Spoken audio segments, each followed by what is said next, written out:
Welcome to Weapons of Meme Destruction Podcast, episode 210, which can be found at wmdpodcast.com/210. You can get the audio only on any podcast catcher. Just search Weapons of Meme Destruction, and you can get the video on YouTube, Rumble, and Odyssey. YouTube, major caveat on this episode, because we're talking about a no-no guy who we learned a couple weeks ago, the mere mention of his name and a comment on a video on a podcast. Voldemort? With about 200 subscribers on YouTube, will get said comment insta-nuked off the page. So, Epstein? Yeah. Yeah, exactly. Somebody who's actually done real damage in the world. George Herbert Walker Bush. Just asking questions. David. Sir.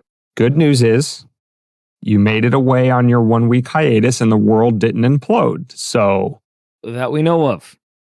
Yeah. Yet. There might have been things that were put into motion that will eventually cause it to implode. Yeah. But yes, it was pretty non sequitur. The only thing that was destroyed was the UF football team. I-oh! Sorry, didn't mean that, guys. Thank you for... I don't think your friend who you attended the game with is going to be too happy about that reference, David. I don't know if you get this, and I'm sure you do, because we have a mutual friend that we like to root against his team just to see him shit his britches after they do poorly. Yeah, it's just like, and it's again, fantastic. Before we get into the downfall of our society, I just wanted to touch on some basic shit like football fandom. We all have those. There's certain teams and certain fan bases that nobody can stand. And I feel like this guy roots for both of them, both in the NFL and college football. And the fan base that I'm talking about is like every year, doesn't matter how they ended last year, doesn't matter what they did in the offseason, every year. It's like the Dolphins too. The Dolphins are really guilty of this. Is they go, this is our year. This is the year. Our coach has them all bought in. We did great in the portal, and this time we're gonna kick their fucking ass, and we're gonna push all the way to the national championship, at least a conference championship. We're gonna lift silverware. We're getting some hardware this year, and it's like that Family Guy thing. And here's the start of the Mets 2024 season, and there's the first pitch, and it's over. We'll see you next year, guys. It's like. They literally kicked off and then everything went to shit. And I kept asking him, like, are you sure? Are you absolutely sure the Gators are back? He's like, no chance. We are definitely in there. We are going to win it this year. And then I talked to him afterwards. He's like, yeah, apparently I was just listening to the echo chamber and it was all just coming out of Gainesville. I was like, you fucking chick. Of course they're saying, who was writing the post? The coach? Like, yeah, this coach really has a good scheme this year. My question to those folks is, why do you insist on hurting yourself before you come to that realization? Why? How many years? How many years they got to do it to you? It's like the beaten wife syndrome. Like, I can't just leave Susan. Half of my cutlery is at his house. Like, just give it a second. Give it a couple of weeks. If you believe in him, keep it to yourself. Just shut the fuck up. Yeah. I don't know. I don't know either. Well, anyway, poor before guys. we leave too much more cliffhanger out there, what we're talking about this week, the theme of the show is censorship and double standards. They abound because, as we say often on this show, pay close attention to what people are outraged about versus what they don't get outraged about, and that will tell you plenty about them. And to kick us off this week, we have a meme from our favorite morons over at the other 98%, who have, as Halloween is upon us, and this is a very popular meme template as Halloween approaches each year, is you put somebody up there on the Spirit Halloween costume package, and then you have the details of the costume that is supposed to mock whoever you have up there. And on this one, the other 98% has their costume is named Conservative Guy Scared of Cities. And the four descriptors they have for the costume is saw that thing on the news, too many of quote unquote those people there, can't park his Ford Super Duty, and not scared, bro. And then the guy is wearing a 9-line shirt. Looks like a model picture from the 9-line page. Now, the problem with this meme, the reason why it's disingenuous at a level that is almost unfathomable, but it would be for anybody but the other 98% who I have to feel at some point is almost a psyop. They're like so Destiny. They're like Destiny is. They lean into the caricature of the room temperature IQ leftists so hard that I almost can't even believe that it's a genuine page with genuinely held positions. It almost seems like it's a conservative psyop that's mocking liberals. But no, I'm pretty sure it is legit. And what they're missing about this meme, obviously let's get to what they're trying to say with the meme. They're trying to say with the meme that these conservative guys who are, and I was probably a little premature in taking it away, they're scared by whatever they heard on Fox News. They heard about, quote unquote, those people, right? They have concerns about immigration. And none of these are real concerns. These are just, stupid, scared white guys whose concerns shouldn't be even given the time of day, let alone taken seriously. They're missing a lot in that meme and about the position in general. But what exactly are they missing, David? Well, first off, they don't watch the news. They listen to Joe Rogan, okay? Firstly, as one of those assholes. Secondly, pull that picture back up. Yeah. Dude's got a nice quad sweep. He looks like he's got a pretty decent deadlift. He might be he's got some broad shoulders, not totally into the sleeve that goes all the way down to the elbow. Not my biggest fan. Not my biggest shirt. It's one of my bigger shirt pet peeves. But other than that, I mean, let's see. Saw that thing on the news, already killed that.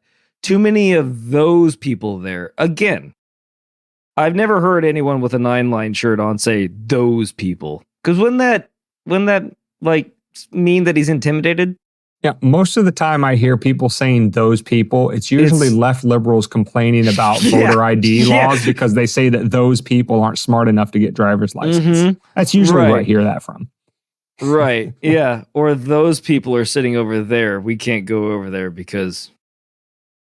Let's just go this other way. Anyway, so can't park Ford Super Duty. All right, fair shot. We'll take that one. Not scared, bro. I don't get it. I don't get the not scared, bro. Because they're supposed to be tough guys, and they're not afraid of any of those things, but they're actually afraid of But that's things.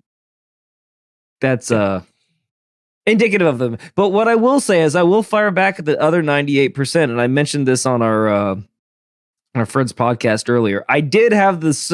I was just so fortunate enough to see a t-shirt that said white male Harris voter at the gym today. And normally I don't shit on people's ability to do things, but let's just say that this guy is definitely voting for Harris. He was not doing a full push-up. He was not doing it from the ground. He was doing it on a step that was about 3 feet in the air, which is not a good push-up. So that does sound like a typical male voter for Kamala. Yeah. I don't know why they... Oh, by the way, little racist to say white male? Like, why does it have to be a white male? I don't know what a male is, and I don't see color. So yeah, that's weird. I mean, it's just weird to me. Yeah. Like, race isn't a thing. Well, what I'm thinking that the leftist droolers over at the other 98% are missing with this meme is something that runs a little bit deeper, a genuine concern that might actually be valid from the conservative perspective if people at the other 98% would give it the time of day to actually engage with it. And that concern is a concept called anarcho-tyranny.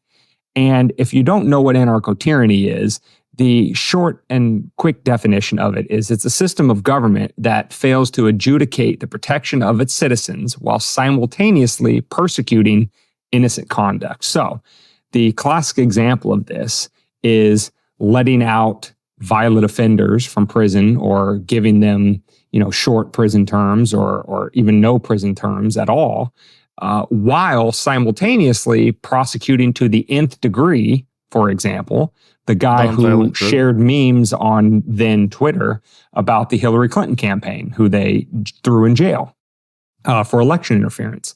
So at the same time that the government is not prosecuting the actual things that everybody would agree in the abstract, the basic core function of government is to protect its citizens from ne'er-do-wells that want to infringe on their rights and liberties.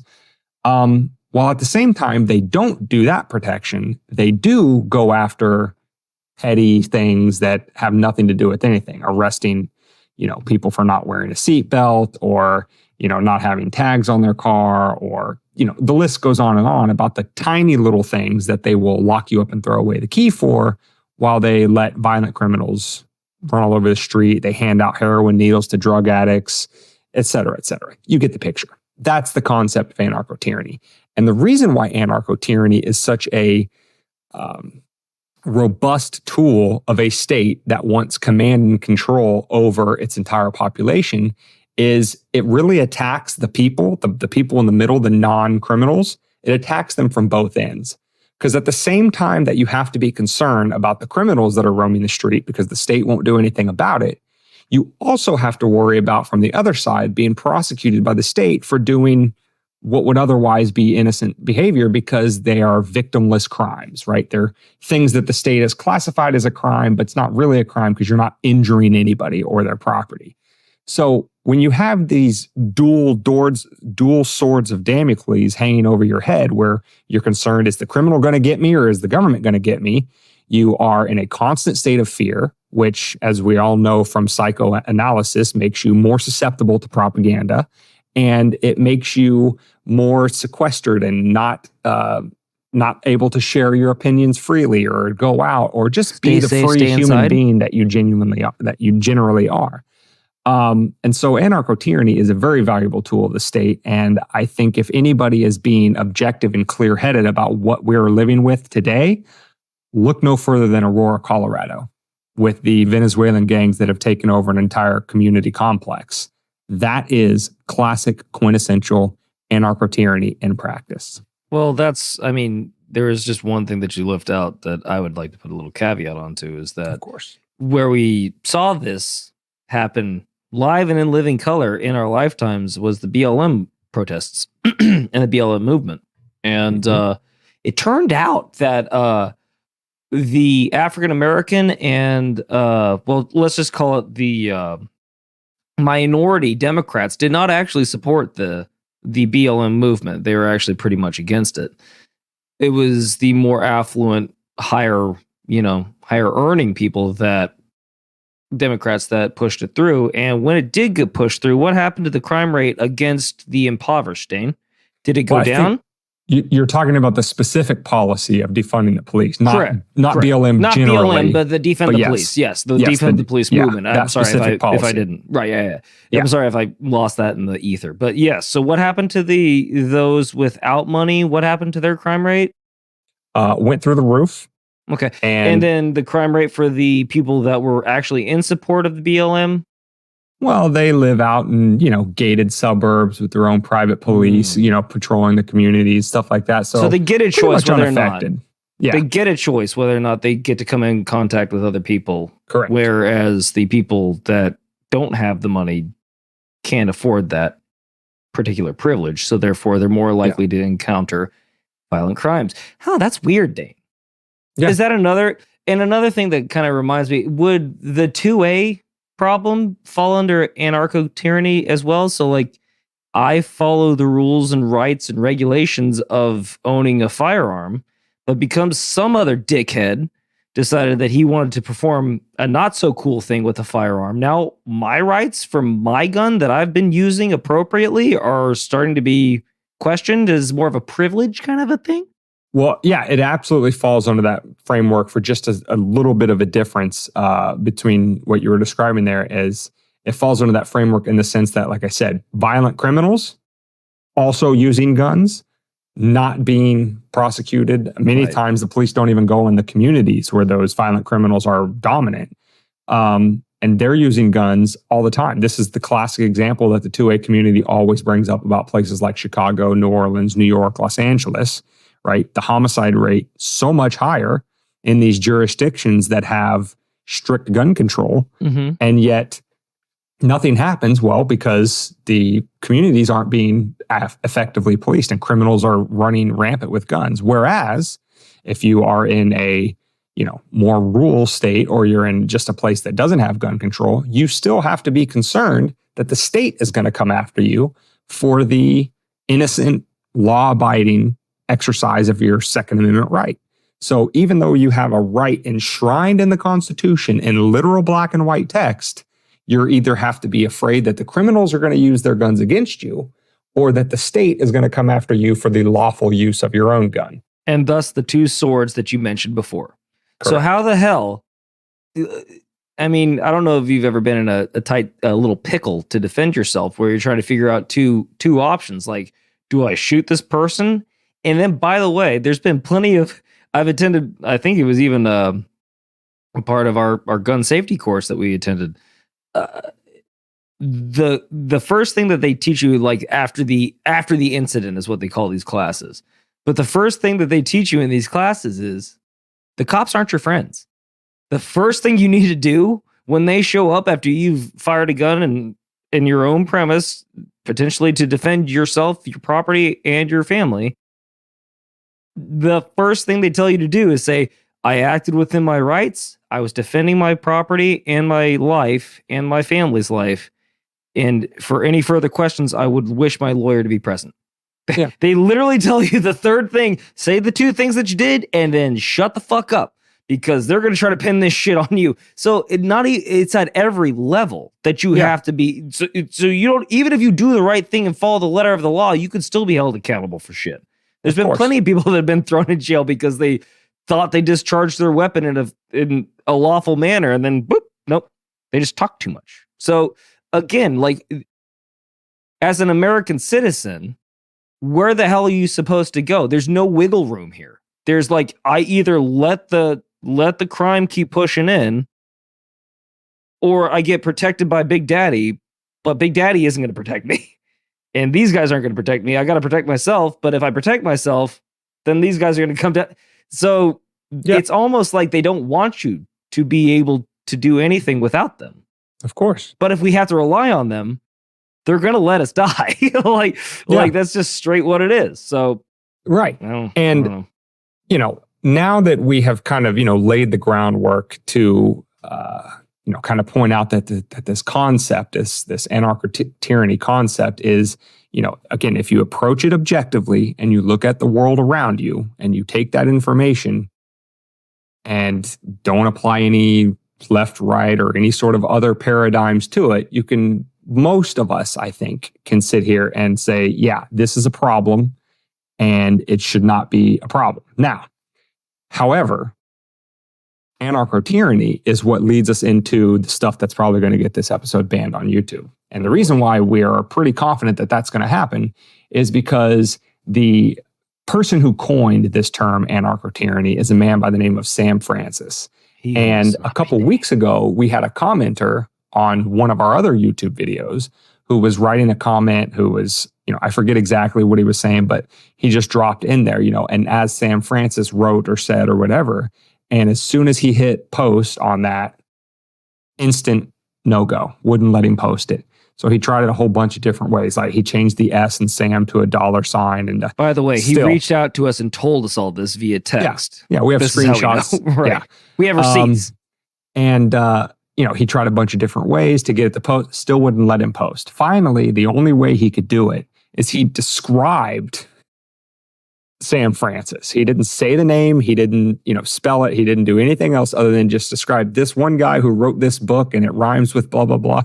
Like, that's the way he got it through. And we thought, like YouTube, and we've made this point before on many of our other numerous strikes on YouTube for our podcast. We are a 200 and change, pat on the back for us. We're a 200 and change subscriber podcast on one of the largest, if not the largest video platform on the internet. If you're reaching all the way down there, not to like this review is fame, bro. Not to review it and come back days later and say this is a problem, but to instantly, as soon as he hit post, wouldn't let him post it.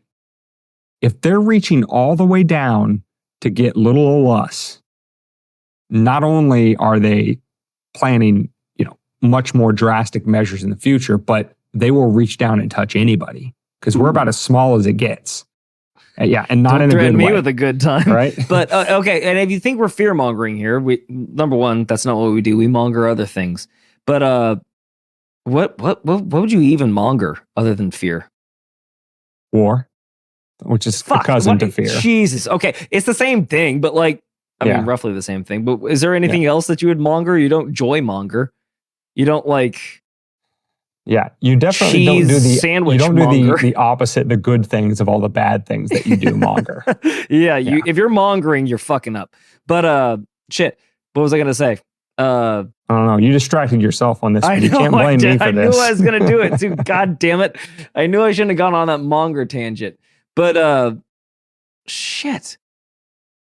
You take it over. If it comes back to me, I'll interrupt you. Okay. Oh no, so, that's what I was saying. Okay, so I got it. So if you think we're fear mongering, we've been saying it for years. They're censoring us, and we're just lowly little guys. They're gonna come for your daughter, Chuck.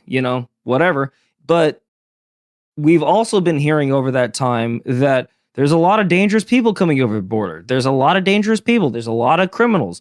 Venezuela just emptied their jail cells under the auspices that says that all the criminals have to go to America if they get released. And you probably thought to yourself, oh, these guys are just fear mongering and they're just making shit up so we don't let in any more illegals because they just don't like other races coming over the border. Well, here we are in Aurora where Venezuelan gangsters have taken over an apartment complex, or is it multiple several buildings in an apartment complex and are charged extorting the citizens for their rent and not paying the landlords. And because of the what is it, a safe haven rights, or what is it called? Sanctuary city rights. It's that Aurora is a sanctuary city. So now they're having a real hard time of getting them out of there legally without, physical altercation. So now they're in a little pinch, aren't they? And again, it sounds like, they're just shutting you down because you're spreading misinformation. It's like, okay, well, it's misinformation one day until and it's not, actual information the next day, but you'll never hear it because they already shut us up. So these things are starting to happen. That the plates are starting to fall off the proverbial pole that they're spinning on. So, I mean, this is just another canary in the coal mine scenario. Is what I'm saying. So, what's the hullabaloo, guys? What's the big deal about Sam Francis? What did he say that is so bad that would possess YouTube to insta-nuke any reference, mere mention of his name? Well, I'm going to give you the what I think is the real. Now, again, the fallback that these regime apparatchiks always use is racism or bigotry or anti-Semitism, or right. They throw out these labels, but they're going to have to come up with something new. That's not really what their concern is. What their real concern is anybody who writes, speaks, talks about, or in a way that poses an existential threat to their power structure. And that's really why, when you peel everything back, that's really why Sam Francis is persona non grata. So I'm going to give you the real reason first, but in the interest of being, completely forthcoming, I'll also tell you the reason why they say he's a bad guy who you shouldn't listen to. So Francis was thought of both on the left and the right. He got kind of this moniker as the philosopher king of conservative politics because he wrote a lot and talked a lot about basically political structures in America, why the conservative movement fails in general. Basically, it doesn't understand political realities, so it gets taken to the woodshed by left liberals all the time, and all of that's fine as far as it goes. But really, the core theme of Francis's writing and talking is he primarily thought of politics in terms of power. And he said the reason why the conservative movement generally failed is because it misunderstood political realities. And what those realities are is that a managerial class, basically the unelected bureaucrats that we talk about on this podcast all the time, through their dominance of technical knowledge and jargon, They got keys to powerful organizations, corporations, and eventually the state. And once they seized that power after the progressive era in the early 1900s, they established a permanent managerial regime to set forth their liberal ideology, and in so doing, reinforce their dominance and corrode right-wing institutions of power, both in and outside the state. Will those be the experts, Dane? Yes, that is what we talk about now, is the experts, the deep state, right? This is this whole concept of this, no matter who you vote for, this gets back to the whole Tom Woods wisdom, little quip that proves itself every single election cycle. No matter who you vote for, you get John McCain. And the classic thing I always like pointing to is when you look at who the American people actually vote for, and just sticking in the presidential election, every single time, based on the rhetoric of the candidates, they always elect the most dovish, least war hawkish, most sort of America first type of candidate that they can, right? They elected George W. Bush in 2000 on the heels of Bill Clinton invading Bosnia and Kosovo and doing all of the foreign adventurism that he was involved in, because George W. Bush campaigned on compassionate conservatism. He wasn't going to run around being the world police. And then he gets into power and he does the exact opposite and starts a 20-year war that we're still involved in several different areas of the region. Then they vote for Obama in 2008, who is hope and change. And what was Obama's main message was, I'm not going to be the same George W. Bush type regime. What does he do? He becomes the droner in chief, starts new wars all over the place, heats up, George W. Bush's wars, etc. And then 2016, you have Hillary, very hawkish, very never saw a war she didn't like. And Trump, for all of his other failings, was like, listen, the Iraq war was a mistake. U.S. shouldn't be world police. Take care of America first. Who do they elect? Donald Trump. He gets in office. To his credit, doesn't start new wars, but he carries on the ones that are ongoing. So repeatedly, time after time after time, the American people, given their two bad options in the presidential election, always vote for the person who they perceive to be, or at least their rhetoric is, less war hungry. And time after time after time, the state just grinds, the war machine grinds on. Nothing ever changes. And one explanation for this is this permanent managerial class of experts that no matter who you vote for, the ones actually pulling the strings and instituting the policies that make the government apparatus move are these unelected bureaucrats that you never get to see on a ballot.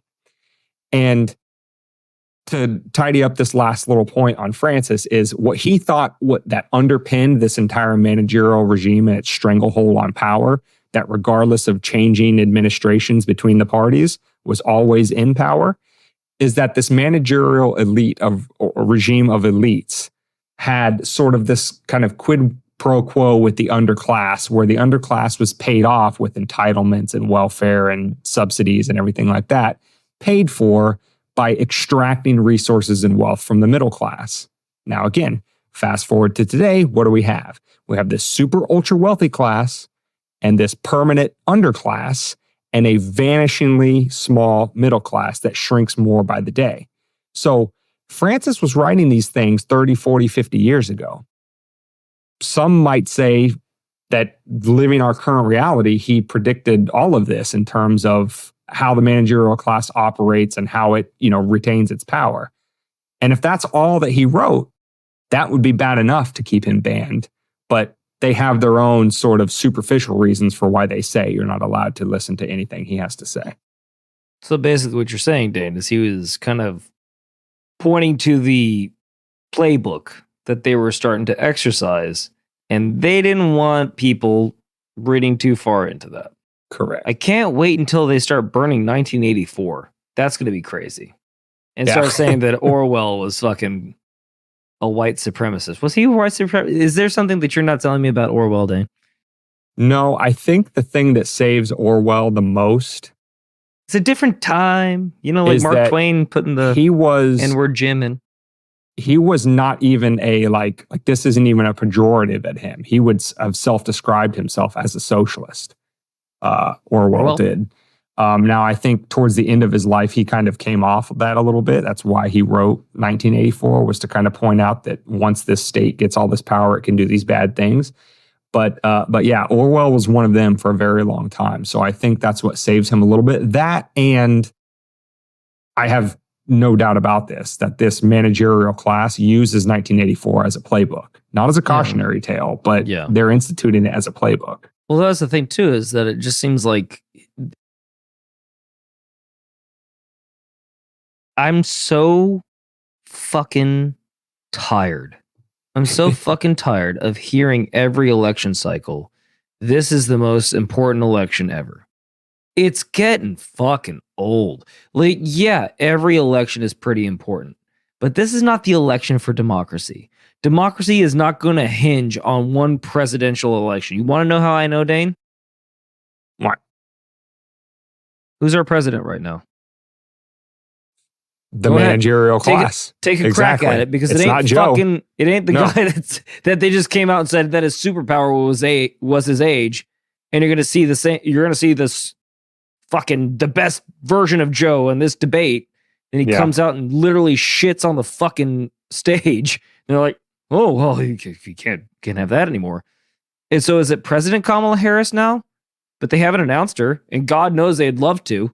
So that's their little quick backdoor. Oh, she was president. That's our first black woman president. Yay.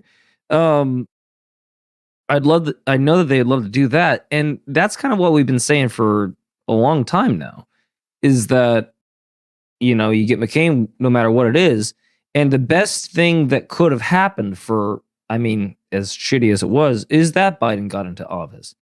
Because the rest of us that were paying attention this last 3.5 years, better part of 3 3/4 years, knew that he was mentally just down the shit can.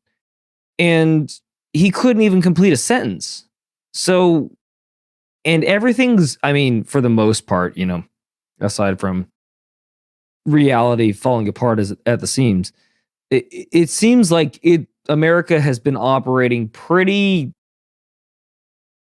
standardly. Like, it just seems like everything's been kind of going along the same way that it always has. So what that tells me is the presidency isn't that big of a deal. And to be honest with you, Congress isn't really that big of a deal either, because they don't ever seem to disagree with their higher ups either. And we always seem to get into the same fucking kerfuffles that we have gotten into for the last 200 years. So I guess this is it. Go ahead. I was just, as far as Congress is concerned, all you need to do on that is look at their consistently low double digits, sometimes single digits approval rating, yet 90+% reelection rate. Mm-hmm. I mean, if that doesn't tell you that the people's house, it's working the way they want your elected representatives don't have anything to do with, you know, instituting your interests or your desires, I don't know what else, you know, you need to see to prove that to you besides that. Which is always why you're throwing your vote away. Which vote? The one at the top of the fucking ballot that says president? That's not my only vote. I can vote for my fucking congressman for my state. I can vote for my judges that are eventually going to try to run for office. I can vote for a lot of fucking people. That's that one vote for presidency. If that's the only vote that you think that matters, then you've already lost the game, in my opinion. Yeah. Dismiss me with that shit completely. So I don't know. So what is the other reason, Dane, that he who must not be named is such a persona non grata on YouTube? Yeah. So Sam Francis, this permanent underclass that he talked about, he generally spoke about it in terms of race, and he was I forget the name of. There were some, it was called the Council of Conservative Citizens. Trent? And they had a statement of principles that he allegedly authored, or at least helped author, which among this statement of principles said, quote, "We also oppose all efforts to mix the races of mankind, to promote non-white races over European American people through so-called affirmative action and similar measures, to destroy or denigrate the European American heritage, including the heritage of the Southern people, and to force the integration of the races." So, that is what they Not always point so to. Great. Yeah, that's what they We always can point admit to say why you're not supposed to listen to Sam Francis. But again, you know, that is just superficial cover for what they're really concerned about. What they're really concerned about is him pointing out the whole problem to their game. And as you know, as much as we personally don't agree, I mean, both of us are in mixed race relationships, technically, if you look at what boxes somebody checks on a census. So, you know, to say that we don't agree with that particular viewpoint that he had is really beside the point. Really, what he's saying there is this whole thing about, you know, through so-called affirmative action and the forced integration of races. Well, on that part, I have no beef. Why are we forcing anybody to associate with anybody else? You know, for any reason whatsoever. Now, he may have taken it further than I would have taken it, but again, the thing about principles, as long as you don't force them apart because of race. He's talking about forced integration. You can't force them together, but you can't force them apart. Correct. There's a subtle difference there. Is you know, him being completely persona non grata because he had those opinions, completely to the ignoring of everything he had to say about political power, is, I would say, a little bit of a double standard, because I want to bring up 2 points. Is there's a lot of countries around the world, non-white dominant countries, Japan is the number one that comes to mind, that have immigration restrictions far more restrictive than the United States. And nobody says that Japan is, I guess, what would you call them? Japanese nationalists, or whatever other scare word that you want to say about Japan. And the other one is, I hear all the time from Black leadership about this concept of Black excellence. And I don't care that, you know, Jesse, I'm forgetting the race baiter, the chief race baiter's names, Jesse Jackson and Al Sharpton. Al Sharpton, yeah. Right. I don't hear anybody saying that those guys shouldn't talk about Black excellence or be proud of Black culture or the achievements of, you know, famous Black citizens and all that kind of stuff. And nor do I think that they should be called out for that. I think that there's no problem in, you know, taking pride in, quote unquote, your in-group, as long as that pride that you're taking, to David's point, is not forcing or doing anything against people outside of that group, right? If we're going to live in a multicultural society, then that society needs to function exactly as the name suggests. It needs to be multicultural. It needs to be respective of all different types of cultures. And if somebody has pride in their culture and what they bring to the table, whether it be, you know, their entertainment, their food, their, you know, creative capacity, their intellect, whatever may come out of different cultures, let's celebrate it all. But it's only one group. If that one group has any sort of pride or any sort of happy with the achievements of people from their group, and I'm talking about obviously white people, then it's terrible. It's white nationalism, it's racism, it's bigotry, it's all of these different things. And all I'm saying is, let's apply a universal standard. If Sam Francis you can't even mention his name in a YouTube comment without getting insta-nuked because he has these views on race mixing, then we need to cancel, you know, Jesse Jackson and Minister Farrakhan for all of their talk about Black excellence. And we need to cancel the entire country of Japan for not just completely opening the borders and let everybody in. And don't forget, we just need to be consistent across the Hamas, board. All the people that were shouting from the river to the sea, all the people that think that gender is a construct, social construct, you know what they do to them over there? Throw them off fucking roofs. So from the same people that brought you, we can't listen to Sam Francis because he might have been a little out there on the race baiting side. Well, the people that you guys were shouting about hate you and would kill you if they got their hands on you. for nothing other than your sexual preference. So again, double standards abound. I would hate to have to call you on that bullshit too, but here I am.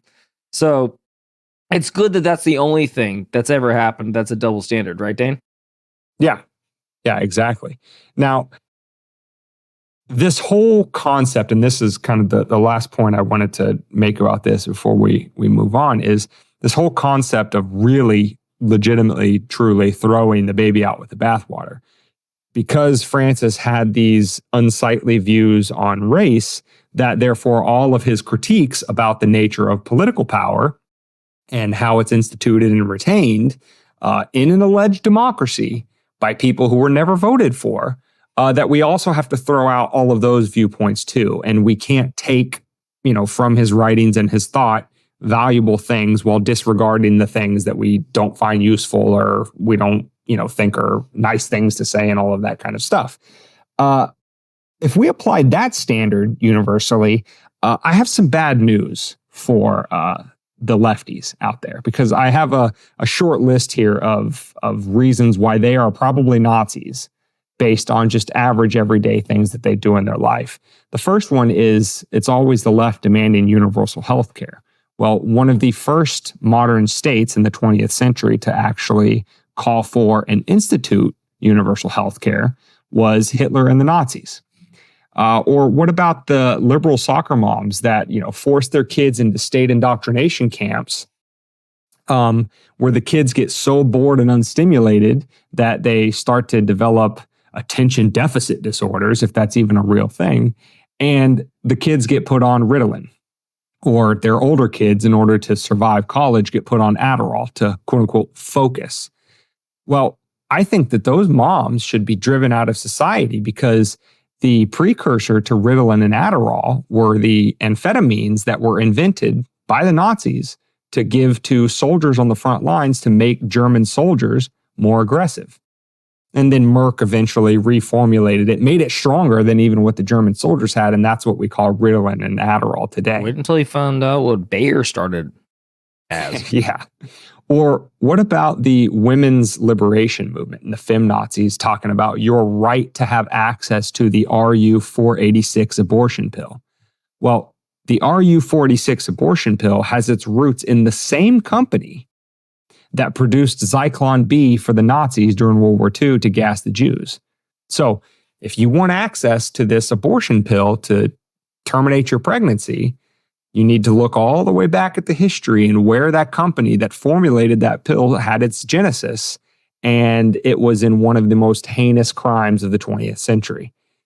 And I don't see anybody demanding that Canadians apologize for their euthanasia programs, their MAID program, even though one of the many crimes of the Nazi regime, and one of the much less reported on, is that the Nazis were engaged in systematic at-scale killing of Germans, not Jews, but Germans who were considered by the Nazi regime to be substandard. Kind of like the Canadians want to kill you if you're just or allow you to kill yourself if you're just mildly depressed.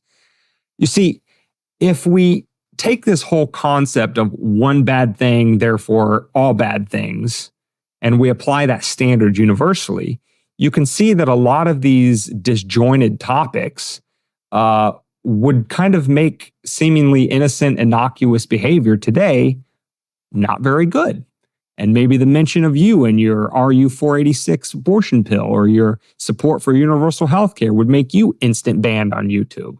Well, thank God Edward Newton didn't have a Facebook to where he could take a fucking Xanax and say some shit, because then we wouldn't have gravity, Dane. We wouldn't have inertia. We wouldn't have any of those laws of physics, because we'd have to throw him all the way out because he was a little bit racist one time. Jesus Christ. Yeah, I have bad news, people. Greeks were pretty. I'm going to leave it there, but you can do your own research about what the Greeks were doing with young boys and adolescents and all that good stuff. It wasn't good. Wasn't good at all. They were thinking of some, in between being really, really smart, they were doing some pretty crazy shit. Suffice it to say. So anyway. Listen, if you learn nothing else from this episode, you're only seeing it if you're on Rumble, X, or Odyssey, because the YouTube won't let us talk like adults. It is to identify double standards where you see them, call them out, and more importantly, call out the censorship that kind of piggybacks on those double standards. The fact that YouTube is, censoring the mere mention of the name Sam Francis, when the reference in the comment, again, that was nuked from our page, was not somebody writing to support Francis's views on race, but to talk about his views on the nature of political power and how that's a problem in an alleged democracy. So, again, if you're going to have standards, apply them universally. There's no room for double standards here. Yeah, you son of a bitch. Speaking of double standards, I'm gonna stop giving you these buttery croissants of setups, because every time I do, you just, anyway, I'm gonna set this whole thing up. You didn't realize that I was setting you up with the goddamn Hamas thing, and then you just came over and knocked over my thing and started building your own Lego set, you son of a bitch. Anyway. I guess I still don't get the Hamas setup, but... because they were supporting... It was the double standard. It was that they hate fucking gay people, so they throw them off rooftops over there, and they're supporting them for it. I thought that was just your point to add to it, not that you were setting anything up. And then I was saying, well, that's a good thing that there's no other double standards we gotta sit through, right, Dan? And you go, yeah. So anyway, here's all the other double standards that we are gonna go over. You son of a... Yeah, biscuit-eating bulldog. Listen, I'm not a mind reader, okay? I'm just a, What did the TikTok commenter call us? Oh God! I know I was a scruffy. I'm a dapper white nationalist, and I'm a scruffy anarcho crypto fucking something. And anarcho capitalist crypto pro. I don't even know the first thing about crypto. You're the one pushing crypto. God, doll. It's funny. Listen, because if you're gonna insult me, do it properly. Fuck. Yeah, he got virtually none of it right. He did call me dapper though, so you think it was you. Maybe he likes my Batman shirts and my headbands. It could be my Beavis and Butthead. But anyway, so, Dan, when we have these double standards, where does it all go? It goes to a regime apparatchik, in this case Kamala Harris, who doesn't know that she is, or maybe she revels in the fact that she is the villain. So we're going to play this short clip here about what Kamala Harris thinks about Elon Musk and his operation of X, and what she's going to do if you elect her Empress Kackles of the free world. He has lost his privileges, and it should be taken down. And the bottom line is that you can't say that you have one rule for Facebook and you have a different rule for Twitter. The same rule has to apply, which is that there has to be a responsibility that is placed on these social media sites to understand their power. They are directly speaking to millions and millions of people without any level of oversight or regulation. And that has to stop. So, David, where would you like to start on that one? Hold on. I don't want to step on any toes. What's the batting order here? What do you want and what do I want? I got a lot of things. To say. First of all, I'll just start with Elon, and then I'll pass it back over to you for the next T-ball thing that she set up. And then if there's if we've got to clear the bases, I'll take another crack at it. But first and foremost, multiple times, Elon has stated that the whole fucking reason that he bought Twitter was for freedom of speech. That's the one reason. And by the way, Empress Kackles, I don't remember, aside from MySpace and Tom hitting me up every now and again on messages, and I might have dated myself with that, and I'm sorry if I have. I've never been messaged by either Facebook or Twitter once directly by Twitter. Hi, I'm Twitter. Here's what I'm saying to you. They don't mention that. They don't talk to you directly. What they do allow is for everyone else to talk to you. And on Twitter, it used to be, pretty much owned by the government when Jack Dorsey was running it. And Elon came out after buying it and getting to see how the nuts were made, from the soup to the nuts. He came out and he said it was worse than I ever could have expected. And you know what Fox, CNN, and MSNBC all did? Catch the game last night? Yeah. Like nothing happened. The Twitter files. Did you ever see any coverage of the Twitter files? Ever? Not Ever. other than by Ever. Taibbi on X. No. No, nothing. And then obviously independent media interviewing Taibbi. I think And Joe interviewed him, Tucker interviewed him, that kind of stuff. And then she forgot to mention the fact that maybe a couple of days before she gave that interview with Jake Tapper, I didn't see Waltz. She was brave enough to give like a 5-minute interview with Jake Tapper without Waltz sitting there. That's cool. Fucking Zuckerberg came out with an open letter from Meta saying that basically he was coerced by the FBI and by Biden's campaign last election cycle to suppress anything that made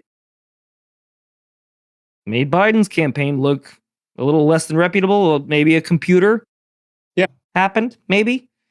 Could have totally assuaged a lot of people. And there was a lot of people that were asked after, post hoc of the election, that if they would have known about the Hunter Biden laptop and it wouldn't have been Russian disinformation, they would have voted completely differently. So is that not election tampering too? So should we not hold Biden's campaign? Oh, isn't she a part of that too? Yeah. Should we hold Direct her beneficiary. accountable? Yeah. So you can't even get out a full fucking sentence without turning yourself into a hypocrite, Kackles. And I think I hit a double with that. So bring me home, Dane. What do you got? Yeah. So, I mean, just since you started at the end, I'll start at the end too. Just that whole idea of speaking directly to people. Like, you were making that point that X doesn't talk to you directly. X is simply a platform for millions of users to express themselves, share articles, do all kinds of different things in this sort of ecosystem of free and open discussion and debate, i.e. free speech. So when she says that they need to have all these restrictions because they're talking to millions of people, what she's saying is you, individual, millions of people, should not be permitted to say things that she and her regime don't like. That's what it is. It's not an attack on Elon.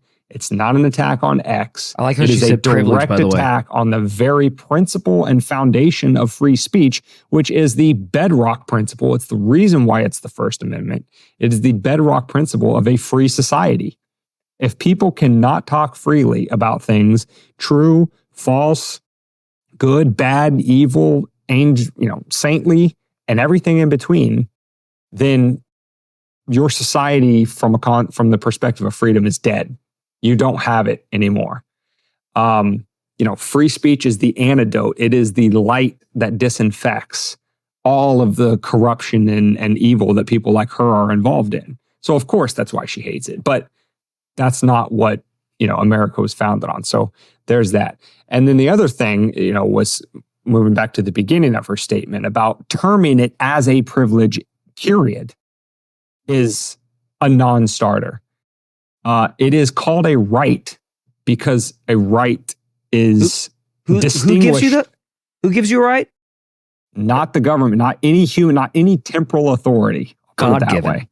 Yeah. God-given. You can call it God. You can call it natural. The flying spaghetti monster. You can call it whatever you want. What's, I guess, the more sort of religious, faith neutral way to say it is no temporal authority gives you the right. You have it. It's endowed by virtue of your birth, of being born a human being on planet Earth. And so to call it a privilege really kind of gives away the whole game, right? Because a right is defined as a sphere of influence within which no other person has any just deserts to be able to interfere.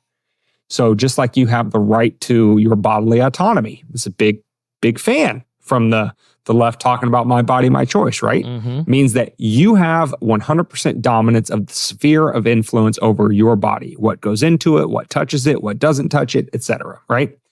That's why it's a right, because people can't interfere it against your will. In the same way, speech is your right to say what is on your mind, good, bad, or indifferent, and nobody has the right to curtail that speech. It's a right. It's not a privilege. But because she views it as that, And whether she says, oh, well, I wasn't, not that she even apologized for it because she never would, but even if she was called to the carpet on this by, an actual hostile media and said, isn't it a little messed up that you're calling free speech a privilege instead of a right? You should say, oh, I misspoke or whatever. But no, it's a Freudian slip, if she was even capable of an intellect deep enough to have a Freudian slip, that's the way she views it. Everything you do in your life, even to your bodily autonomy, is a privilege to her. It's something that can be granted or denied by her power and her authority. It can be taken at will if you don't do or say what she thinks you should do or say. Period, full stop. So if you needed any more proof from the horse's mouth about how she will act if she has power, that's it right there. Everything you thought was a right, that you thought was endowed on you by your creator, is subject to negotiation, according to her. And by negotiation, she means point guns at your head and tell you to do what she wants you to do. But it's a good thing she's a woman of color, so we have to vote for her, Dane, or else we're bad people. Yeah. I'd feel pretty bad about myself if pretty much I watched as far that as it goes. clip and then walked in and voted for her. I'd feel pretty shitty. But then I'd have to remember, oh, I did the right thing because she's black. Oh, I did the right thing because she doesn't have a Y chromosome, and that's what makes her important. Yeah. And again, just to tack on a little technology with a little technology, I'm sure you saw the Alexa thing. So, you know, and they had nothing to do with that at all, I'm sure. But, well, that's good, Dane. It's good that our African-American woman overlord is going to take good care of us as long as we behave and don't exercise any of our privileges in a way that she doesn't approve.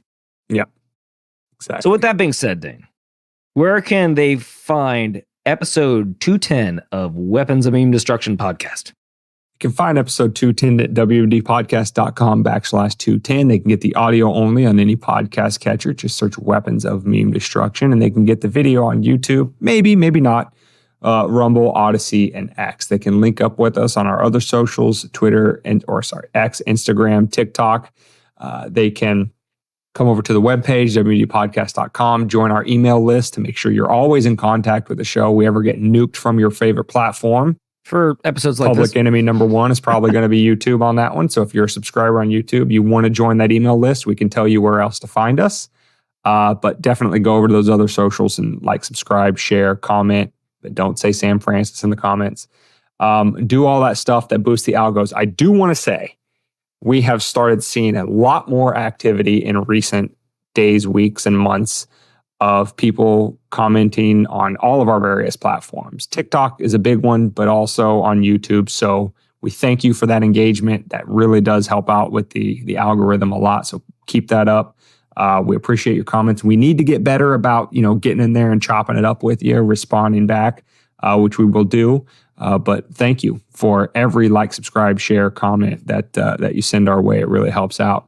And with that, keep spreading the good word, growing the sane space, and we'll see you back here next week for episode 211. Gets a little brighter each week, right, Dane? That's a little right. Brighter. Well, again, thanks for sticking around. Thanks for spreading the word, memes. And until next week, stay safe. But more importantly, stay free.